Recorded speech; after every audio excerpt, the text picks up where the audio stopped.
Oke, halo, assalamualaikum warahmatullahi wabarakatuh. Nah, teman-teman tadi sudah belajar ya tahap dari seorang editor telah mendelegasikan kepada seorang reviewer. Ya, reviewer itu sudah diberikan tugas untuk melakukan review terhadap sebuah artikel dari apa yang sudah dikirimkan oleh author. Nah, sekarang kita masuk pada sisi reviewernya. Nah, sekarang saya sudah masuk pada salah satu reviewer yaitu Pak Imam Riyadi yang ini masuk. Nah, otomatis pada antrian artikel tersebut maka muncul sebuah artikel dengan ID 806 ya di sini. Di sini ada alert gitu ya, ada waiting for a response from the reviewer. Di sini ada keterangannya untuk respons eh, data responnya, batas akhirnya untuk respon itu tanggal 14. Jadi diberikan kesempatan apakah reviewer tersebut mau melakukan review atau tidak. Nah, ini adalah batas untuk melakukan reviewnya. Tanggal 21 adalah hasil akhir dari reviewnya. Nah, kita klik saja ketika kita berminat untuk melakukan review terhadap sebuah artikel tersebut. Kita lihat dulu di sini ada review file, lalu ada schedule reviewnya di sini deh sudah disediakan. Nah, ketika seorang review itu berminat untuk melakukan review, maka pilih accept review. Nah, di sini. Lalu kita disuruh continue to step yang kedua ya untuk dilanjutkan ke step kedua. Oke, jadi pilih accept for review di sini. Kita tunggu prosesnya. Nah, untuk reviewer guideline-nya itu memang saat ini memang belum disediakan nanti, tapi Journal Manager itu bisa membuat tata cara untuk mereview ya. Ya, nanti bisa disediakan. Nah, kemudian continue step 3 ya untuk ketiga. Nah, sampai tahap ini teman-teman download dulu ya di sini artikelnya ketika sebagai reviewer di-download dulu. Kita buka dulu ya di sini. Nah, enable editing. Nah, misalnya di sini ada salah satu yang perlu dikonfirmasi ya. Setelah teman-teman membaca secara keseluruhan, baik dari pendahuluan, ada metode pelaksanaan, ada hasil dan pembahasan dan sebagainya, sampai daftar pustaka itu dibaca dengan seksama, maka teman-teman pastikan hanya mengomentari sisi substansi saja. Karena untuk cara penulisan, kesalahan dalam sitasi itu sudah tanggung jawabnya dari seorang editor. Jadi seorang reviewer itu hanya mengomentari dari sisi substansi. Misalnya judulnya adalah A, maka dari pendahuluan sampai metodenya juga harus berkorelasi dengan A tadi ya, tidak melenceng ya. Dan beberapanya harus dikonfirmasi. Nah, di sini. Nah, untuk membuat komentar ya, teman-teman bisa menggunakan Microsoft Word ya di sini. Nah, misalnya di sini saya ingin menambahkan satu komentar ya di sini. Di sini ya, klik kanan lalu new comment ya misalnya. Di sini misalnya kita ingin mengomentari bahwa silahkan tambahkan setidaknya 3 peneliti terdahulu gitu ya. Ya, oke.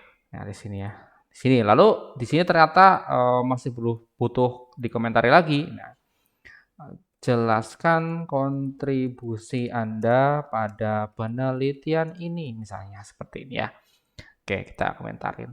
Nah, ini sudah ada tambahan komentar. Ya, ternyata pada di bagian bawah juga teman-teman ingin mengomentari bahasanya data ini dari mana gitu ya. Misalnya ini sudah menyajikan sebuah data tapi datanya masih belum jelas, nah, maka silahkan tambahkan informasi dari mana data berasal. Ini ya. Nah, kita tambahkan seperti ini. Nah, tadi sudah menambahkan 1, 2, 3 review ya, sudah review. Di sini juga mungkin karena sudah dianggap oke tidak dikomentari kembali. Ya, setelah itu teman-teman tinggal nge-save ya, nge-save di sini lalu di-save juga diekspor ke PDF ya, diekspor ke PDF lalu diberikan nama underscore review gini ya, ada underscore review. Oke, setelah dipublish seperti ini ya, teman-teman kalau melihat hasil reviewnya itu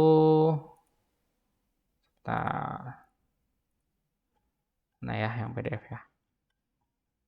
Cari yang PDF tadi. Oke. Banyak ya artikelnya ya. Sebentar. Berarti di sini kalau kita cek, kita ekspor lagi ya. Kita ekspor. Kita taruh di download ya. Misalnya taruh di desktop aja biar cepat, nggak usah nyari-nyari lagi. Oke, di sini kita tambahkan review. Oke ya. Kalau teman-teman lihat, maka di desktopnya yang tadi ya, tadi sudah. Nah, ini yang ini. Nah, kalau teman-teman lihat, maka hasil reviewnya itu masuk pada sebelah kanan sini. Nih, yang merah-merah ya, commented gini. Nah, ini yang akan harus direvisi oleh author. Nah, sudah ya, udah dikasih komentar reviewernya, maka kita kembali ke sini. Nah, hasil reviewnya tadi tolong dijabarkan di sini ya, teman-teman. Ya, untuk editor dan author ya, misalnya tadi karena saya ingin mana sih? Mandi yang blend ya. Yang blend. Nah, ini misalnya kita ingin tambahkan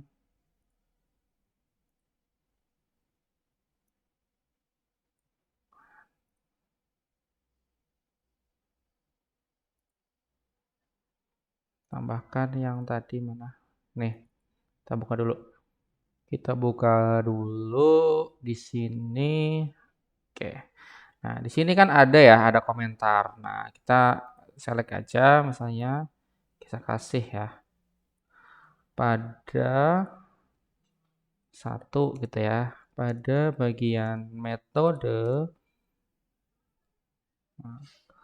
Nah, ini misalnya kalau teman-teman tinggal menambahkan, misalnya teman-teman meminta memberikan informasi tentang datanya dari mana berasal gitu. Nah, di sini.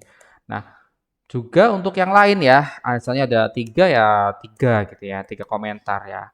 Nah, untuk editor sendiri misalnya ternyata artikelnya masih tidak sesuai template, dibilang aja artikel masih kurang sesuai template gitu.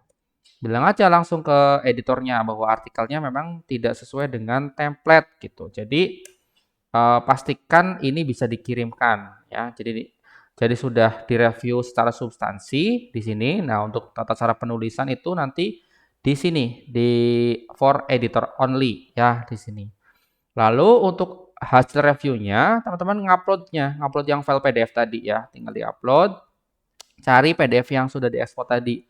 Tadi kan teman-teman sudah melakukan ekspor ya ke bentuk PDF gitu. Lalu saya masukkan file ini yang hasil PDF-nya. Lalu continue. Complete ya.